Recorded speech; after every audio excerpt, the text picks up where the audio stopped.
Faraway Wanderers. Chapter 7. Setting off.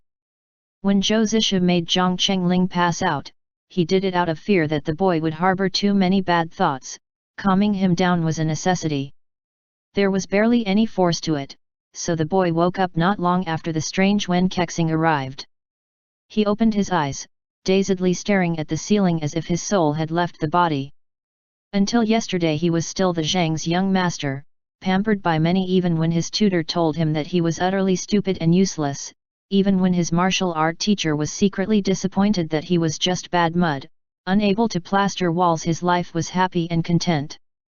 Note: bad mud that is unable to plaster walls is used to refer to useless people or pointless actions. He got people dressing and feeding him, everywhere he went servants would follow, serving him diligently even with his mediocre studying until late night. They would flatter him all day long, and even when Zhang Chengling knew his worth, it didn't stop him from basking in the false praises sometimes. His life went by with such privilege for 14 years. Then he lost everything in a single night. His home was gone, his parents killed along with all relatives and friends, his world turning upside down. He was terrified, but he didn't know what to do. Zhou Zisha was the type who knew how to fart better than to console people, so he stayed at his place silently. There was only a blank stare on Zhang Chengling's face, tears streaming down from his eyes. He heard Wen Kexing asking Gu Xiang, "Who's this little thing?" "He's said to be Zhang Yusan's son." Wen Kexing nodded with a dull face, like Zhang Yusan's name to him was no more than a fleck of dust. He spoke again a while after. "I heard that the Zhang family was so poor that they had nothing but money. How did a son of Zhang Yusan end up like this? Did he run off without bringing enough silvers or was he lost?" Gu Xiang lowered her voice. "From what he told us, someone murdered all the Zhangs. The news must have shaken up the whole city by now, but I guess you didn't hear about it while fooling around somewhere." Wen Kexing thought for a bit, nodding. No wonder there were so many corpses. He turned to assess Zhou Zisha. "Then what's he doing here?" he asked Gu Xiang. The girl scoffed. "That beggar called himself Zhou. He sold himself to a dead man for 2 silvers, so now he had to escort the boy to Taihu." Wen Kexing's eyes widened, internally evaluating something with a completely serious face. He told Gu Xiang afterwards, "Now I'm even more certain that he's a beauty. Only beautiful people can be that dumb." Gu Xiang resorted to ignorance, too used to her master's antics. Zhou Zisha followed suit since he had yet to fully gauge this man's ability. He turned to look at a teary Zhang Chengling, feeling somewhat annoyed and wishing that the younger would stop already. He poked him with the tip of his toes, coughing, "Young Master Zhang, get yourself together if you've done resting. We shouldn't stay at this place for long. There must be more people after you to finish off their job. This Uncle Zhou is entrusted, so the least he will do is taking you to Taihu safe and sound." Zhang Chengling's eyes shifted to look around. The moment they stopped, he covered his face with his hands and curled up into a ball, wailing. Zhou Zisha felt a headache coming with the boy's cries. He told himself that a scolding was necessary but didn't have the heart to do it. Comforting children was not his forte either, so silence was the best option. Then suddenly he sat up, walking toward the door. He was just intending to check out the state of the Buddha statue and maybe restore it to the original place, reasoning that his previous action seemed quite offensive and wouldn't help if he wanted to gather more merits. Zhou Zisha didn't expect Zhang Chengling, who at that moment assumed the elder wanted to abandon him, to scramble forward, rushing to grip at his ankles, shouting, "Uncle Zhou, Uncle Zhou, please don't leave me, I. He looked extremely pitiful, sobbing like that. Even though they ran into each other by pure chance, the younger had no one else to rely on but Zhou Zisha. The latter was his savior, a living Buddha. Zhou Zisha looked down at him impassively, voice insipid. "Has your father never told you that a true man has gold under his knees?" Note: a man has gold under his knees means that men must retain their dignity in any situations. After moments of being starstruck, Thanks to those words Zhang Chengling finally reached some kind of comprehension for. He used the sleeves to wipe away the tears and snots with all his might. Paying respect to the sky, the earth, the king, family, and teacher is a matter of course. You have saved me, Uncle Zhou, will you let me be your disciple? Wen Kexing and Goose Yang observed the scene in amusement, the latter whispering, last night he was still a foolish child, he got smart real fast, hey. Zhou Zisha could only reply, stand up first. Zhang Chengling stubbornly refused. I won't stand until you accept. If I can't avenge my family, am I even worth existing? Shai Fu. Zhou Zisha cared none about his arguments, dragging the younger up by the shoulder. I'm an invalid who's gonna die soon. It's enough of a blessing for me to be able to get by another day, and you think I can teach you anything? I heard that Sir Zhaojing of Taihu is your father's old friend, go see him and there will be better people to help you with your vengeance. He concentrated his internal force into the palms, picking up the statue and putting it back on the altar, muttering sinful, sinful. He saluted not quite seriously before turning to speak to a still dumbfounded Zhang Chengling, we should leave now that you are fully awake. If you want to avenge your family, we need to get you to Sir Zhao as fast as possible, but now we should get some food first. He stretched without a care, smiling at Goose Yang and ignoring Wen Kexing. He then left the shrine in a blink of an eye, not bothering to check if Zhang Chengling could catch up. The boy stood in dejection, but hurriedly followed after realizing the man had already gone. Wen Kexing rubbed his chin, watching the two silhouettes with obvious interest. Let's follow them, we're going to Taihu. He stood up and told Goose Yang. The mischievous look on her face vanished. She replied in a low voice after some thoughts, Master, Zhang Chengling said the Zhang family massacre was done by the ghosts of King Zhu, Xuefang the hanged ghost was there. Wen Kexing glanced at her with no expressions. So. Goose Yang startled a little, chasing after the already leaving Wen Kexing, asking him with a serious voice, the hanged ghost was clearly fake since I beat them yesterday. Master, did you know something already? Yang. Wen Kexing stared at her again, his eyes seemingly black holes that could suck people in. Goose Yang quieted down immediately, mumbling, I know, I talked too much. At that moment, her face looked pale, as if this ever-fearless girl was dreading something. Wen Kexing's fixed gaze only turned away in approval after the reply as he continued forward. Goose Yang followed him, keeping a small distance. She heard Wen Kexing, we're gonna follow that Zhou person. My instincts were never wrong, he can't be anything else but beautiful. We will catch him red-handed eventually, Yang, let's make a bet since you don't believe me. Because of this, Zhou Zisha definitely didn't have a peaceful journey. Escorting Zhang Chengling was no different than carrying the biggest fart as there were endless flies along the way. He just knocked out another one tonight, regretting his decisions while looking at the two silvers. He still had half of his strength and his skills didn't go anywhere, so those people should know better than to touch him.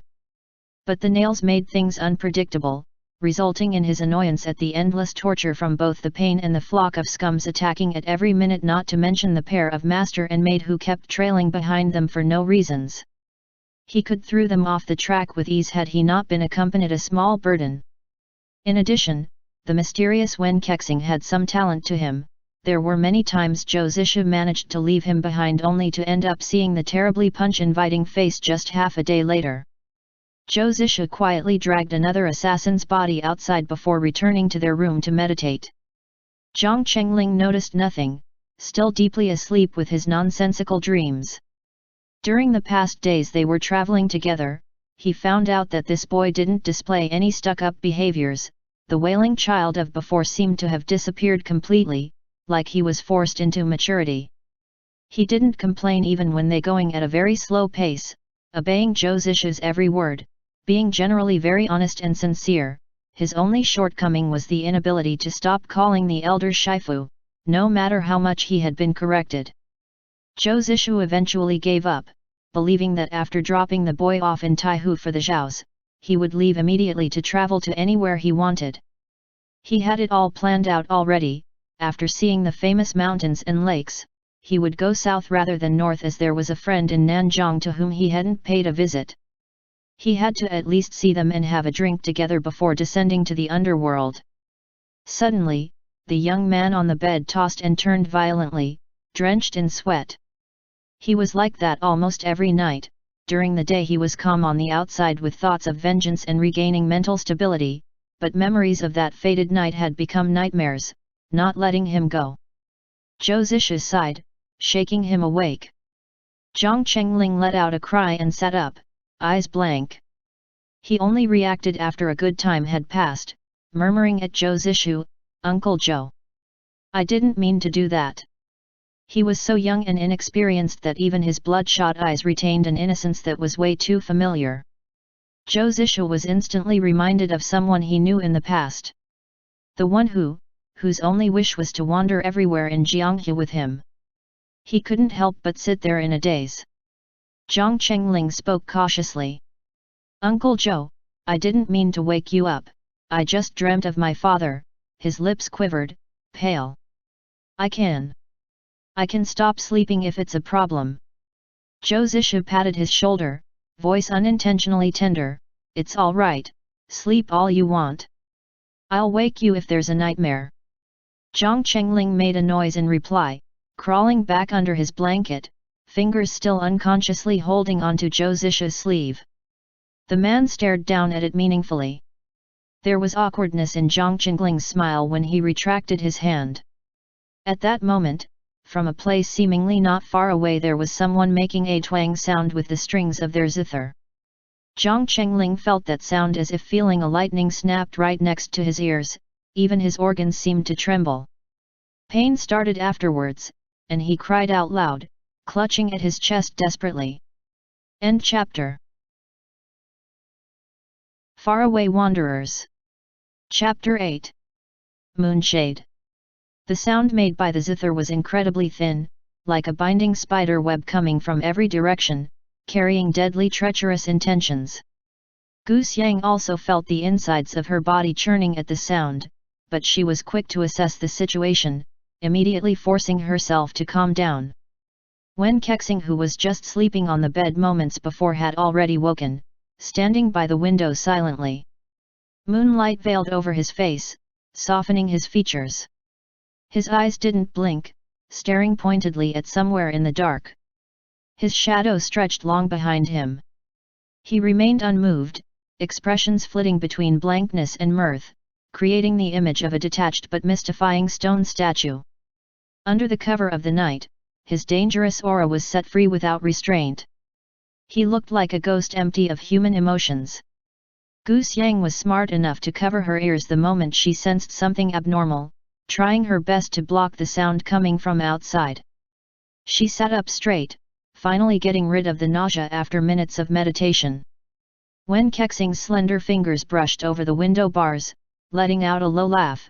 They even recruited enchanted Song Qin Song. This would definitely cost a fortune. Makes one question who they want to deal with. In a flash, he heard something dashing through the air. The sound was thick, barely recognizable, like it came from the strings of an old and unused instrument.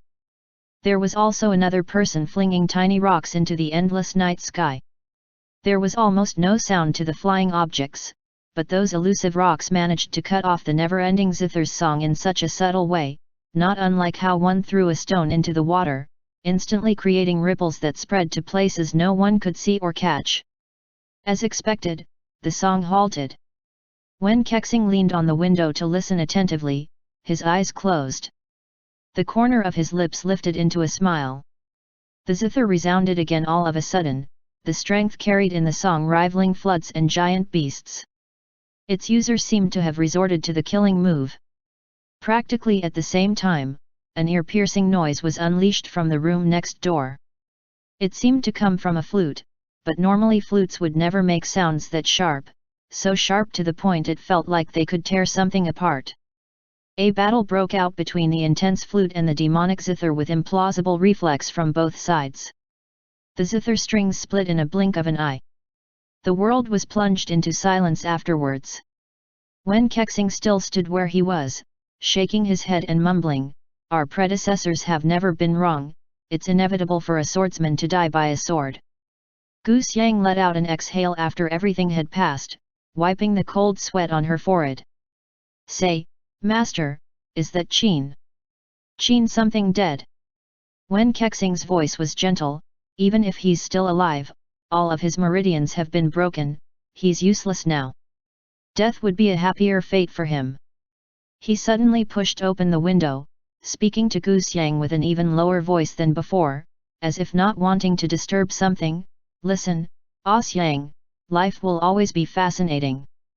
If you want something, be prepared to pay for its price. Using a zither to kill people is surely fun, but you have to watch out for the ones that can bite back." Gu Xiang tilted her head.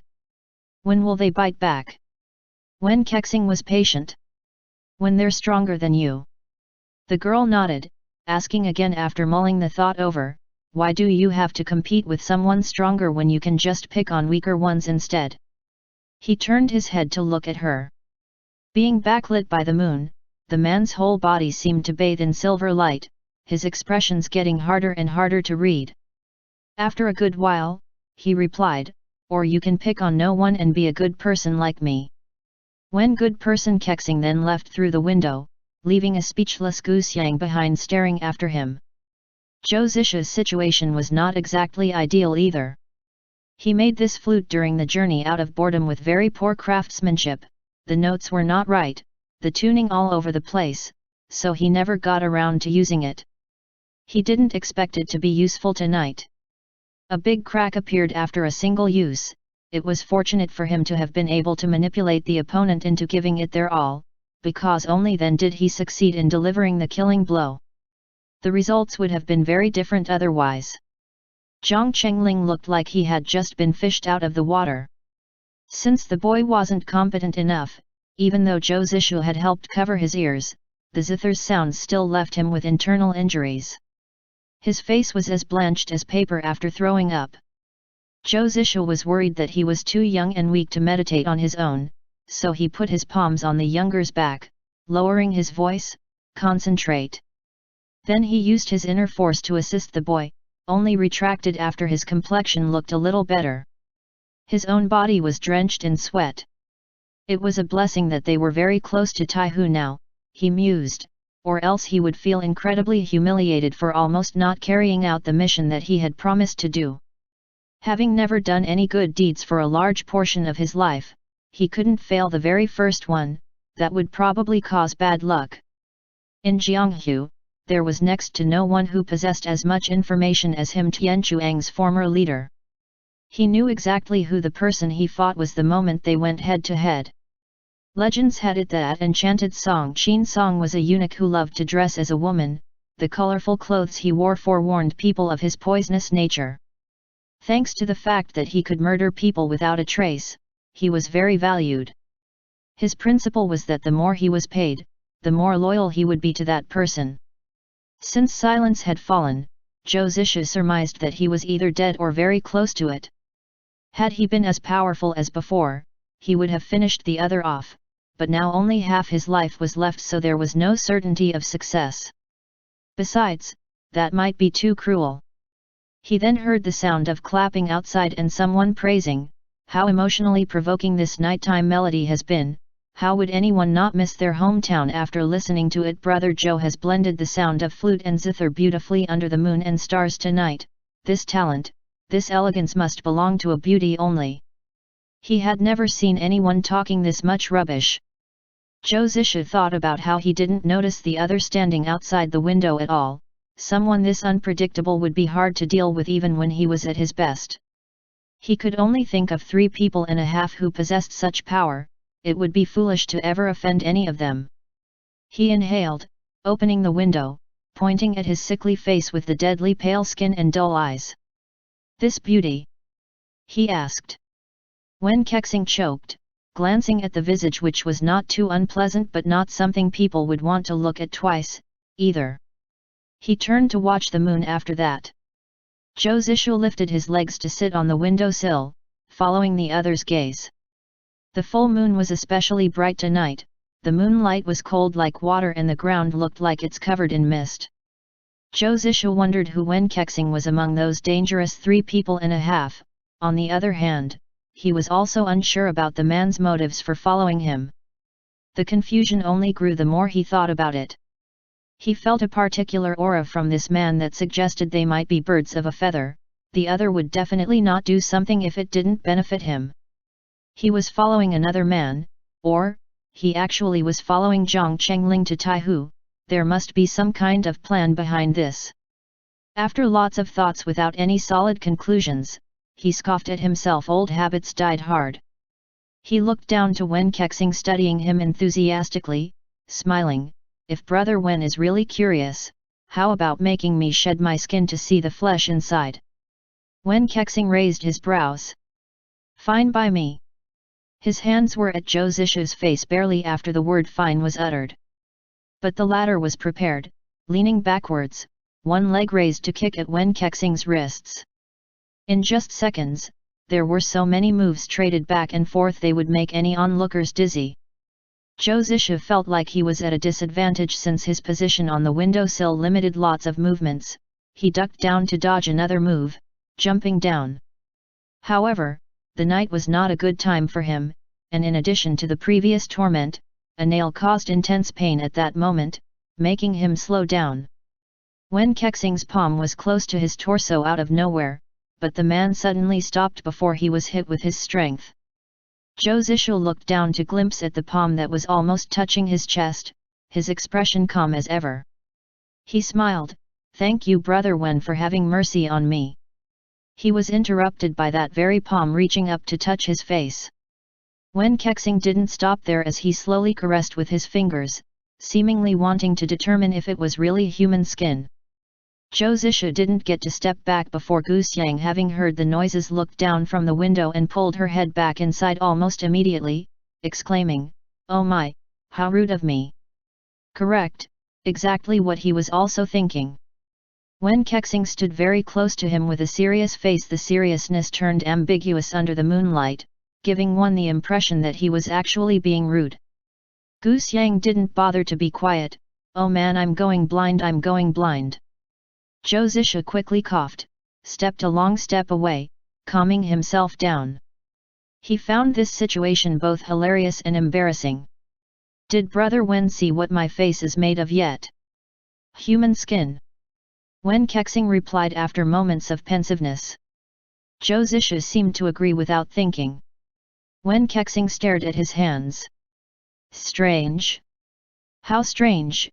It feels like it's become one with your body." Zhou Zisha replied unperturbedly, "It's a shame to admit this, but I'm actually born with it."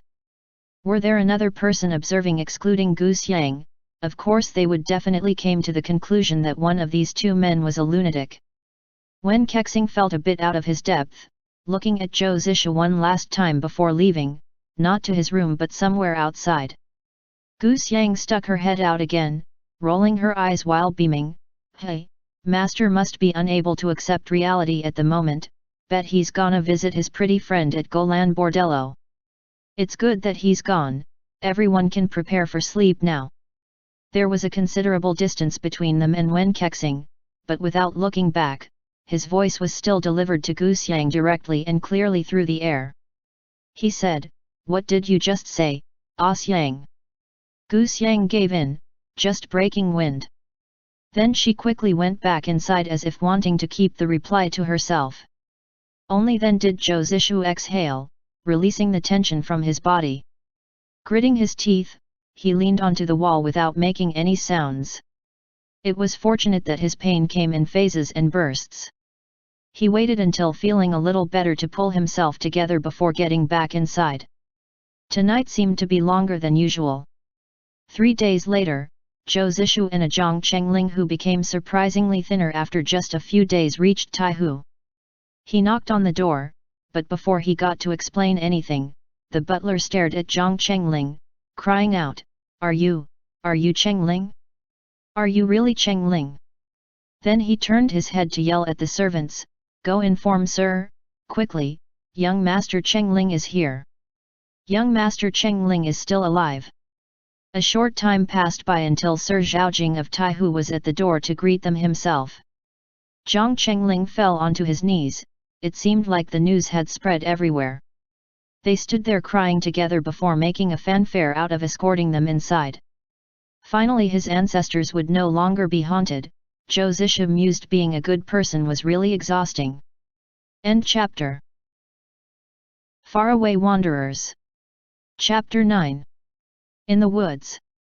Zhaojing of Taihu, also referred to as the swordsman of Qiu Shan, was once a renowned figure. Before they got to Taihu, Zhou Zishu had been looking forward to meeting this elusive hero whose name preceded his appearance. The anticipation grew when he caught wind of the news that Yu Tianjia, the only son of Huashan Sect's patriarch, along with Mu Yunj, lord of Duanjian Mountain Manor, and Sir One-Eyed Zhang Che would also be at the same place. Zhou Zisha knew their status and background like the back of his hand. To avoid offense, Tian Chuang had a separate archive of every single event and figure in Jianghu in the last 50 years. For example, Zhou Zisha knew that Zhaojing, the heroic Qiu Shan swordsman, was once exiled from his family and spent his days in sufferings. For money, he had committed crimes not unlike what enchanted Song Qin Song had done.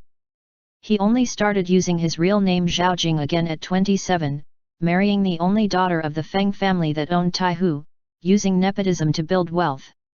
He also secretly killed off the ones who knew of his past, and was reaccepted into the Zhao family after the marriage. Another example would be the famous young Sir Yu Tianjia. It was said that he once had a tryst with a maiden from Yimei sect but betrayed her afterwards, resulting in the girl committing suicide with their unborn child of 3 months old. Of course, she was honorable enough to never reveal the wretched lover's name. Zhou Zisha was deeply interested in them since he knew all too well the kind of people they all were. Besides, he was weak to Zhang Chengling's pleadings, so he agreed to stay at the Zhao's for one more night. Despite his past, Zhaojing did have a gallant aura to him. He didn't look down on the ragged Zhou Zishu who couldn't even walk properly. But he was also experienced, and through Zhang Chengling's stories of the dangers he had to face on the journey, he became suspicious of this beggar-looking man's background. That day, after helping the two settle down, have a proper shower and food, Zhaojing called Zhang Chengling to the study to tell him what had happened in the past days. Zhang Chengling, after all, was still a child. It was hard enough for him to find someone he could call family, so he told the elder everything, even stuffs that he had yet to understand. Zhaojing listened to him in terror, and after contemplation he couldn't help but ask, "This Zhou gentleman, do you know who he really is?" Zhang Chengling told him what happened at the abandoned shrine without hesitation. Zhaojing narrowed his eyes and stroked his beard. He comforted the younger briefly before sending him to bed. From the 10 days of traveling together, Zhou Zishu had come to know this Zhang Chengling child. Despite lacking a lot due to being pampered from a young age, he was a good kid with a good heart, never complaining when facing hardship, to the point of being a little simple-minded. Since Zhaojing wanted to talk to him, Zhou Zishu was sure that the sly old fox must have succeeded in tricking Zhang Chengling into revealing information about him without meaning to. He laughed internally. It didn't really matter whether he was Zhou Su or Zhou Zishu, as both names were shrouded in mystery anyway. Even someone with vast knowledge and ample resources would know no further about Tian Chuang other than the general information about the organization itself, much less its leader. Even if one investigated into Lord Zhou, they would only dig up a nominal general whose responsibility was managing the inner court's royal guards, who was worth currying favor with but not important enough to be looked at twice. Sure enough, from the early morning of the next day, Zhou Zisha became the newest hot topic among residents in Taihu Holdings. It was impossible to leave the guest's room thanks to the never-ending stream of visitors. He had no choice but to greet and see them off one by one. "Ah, Sir Zhao, truly an honor to finally meet you. Seeing is truly believing, your appearance brought such a prosperous aura. You're asking who taught this lowly one? Oh, we're just nobodies, not worth being mentioned at all. Ah, Sir Qian, truly an honor to finally meet you. Seeing is truly believing, your appearance brought such a prosperous aura. Where I'm from? This one is just a lowly beggar, it's not worth mentioning. No, I'm not from the beggar sect, how can I ever be deserving of joining them? I'm just a nobody, really. Note, beggar sect, also called the beggar clan, it's one of the most common sect appearing in a wuxia setting. It's made up of beggar and is famous for intelligence gathering. Ah, Sir Sun, truly an honor to finally meet you, seeing is truly believing, your appearance brought such a prosperous aura. I'm just a nobody, it wouldn't be out of the ordinary at all that you've never heard of me. Ah, Sir Li, truly an honor to finally meet you, seeing is truly believing, your appearance brought such a prosperous aura. No, I've never known that other Sir Li that well, what we had was just a convenient assistance during hard times. Which sect? I'm from none, just a nobody, not worth mentioning at all. As the night drew near, Zhou Zishu had been smiling so much his entire face was stiffened, it took a lot of massaging for it to return to the natural state.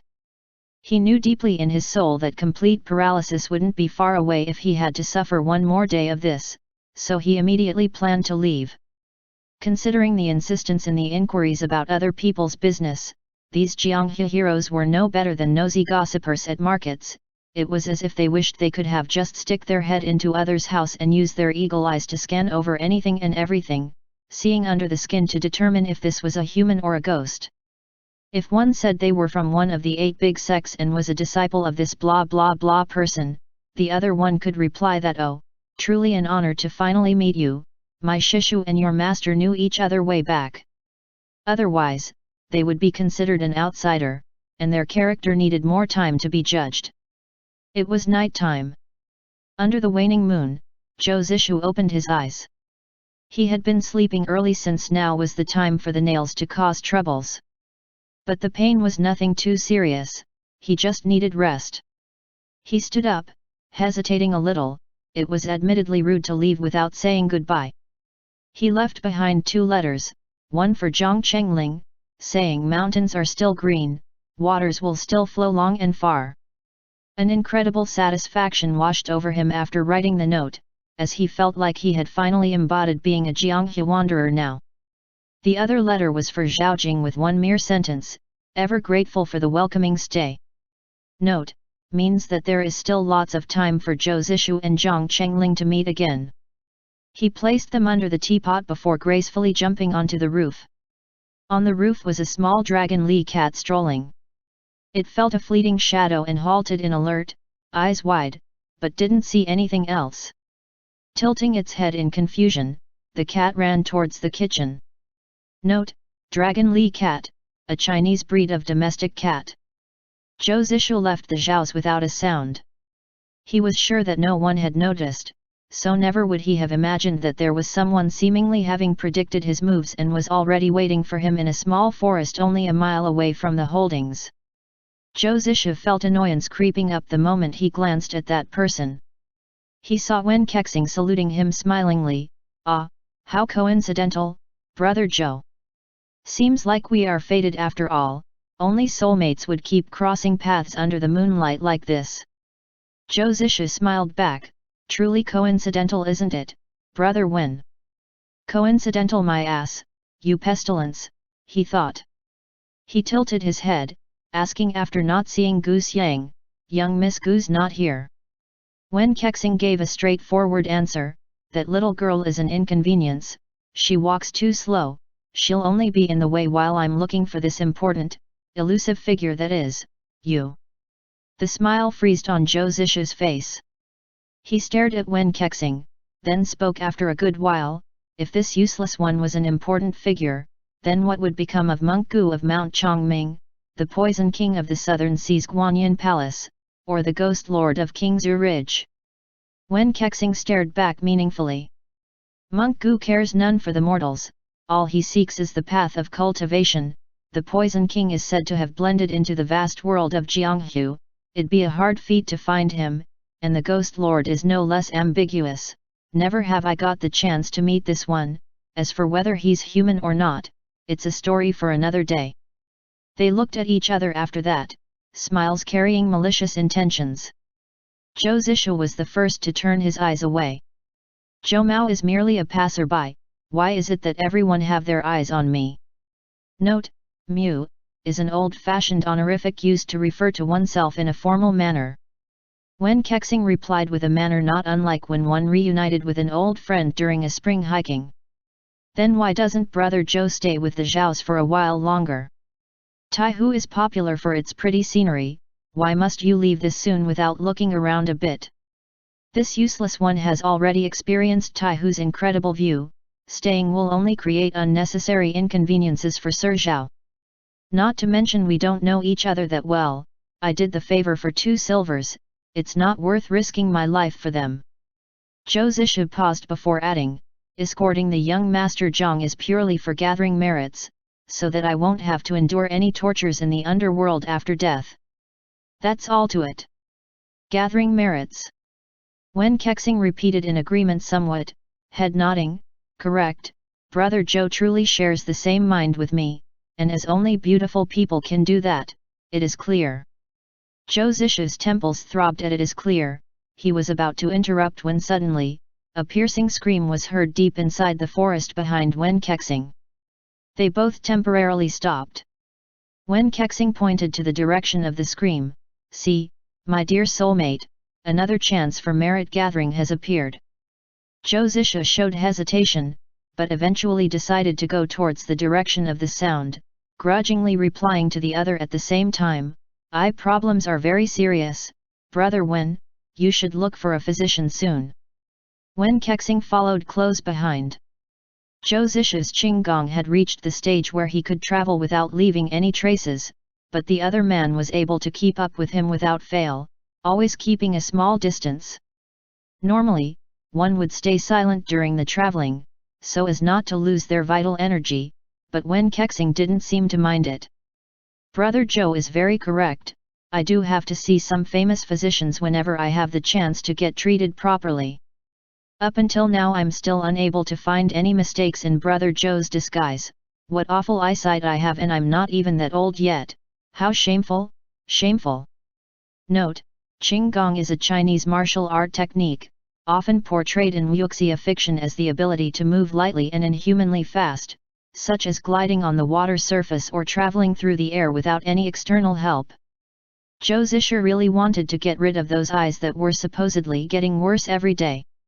But on second thought, he didn't know enough about this man, and with the intellect and self-restraint of a former Tianquang's leader, he would not do something foolish like that.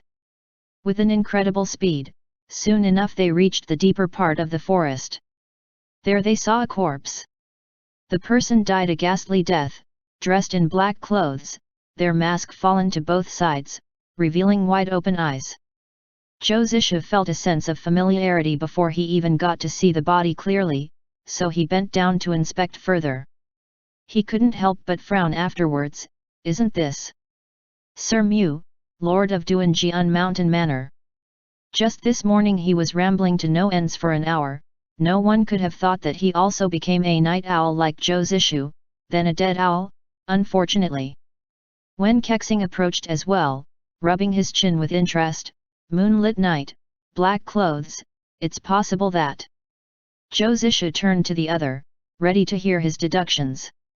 Only for Wen Kexing to continue his brilliant train of thought, that Lord Mu is out here picking flowers.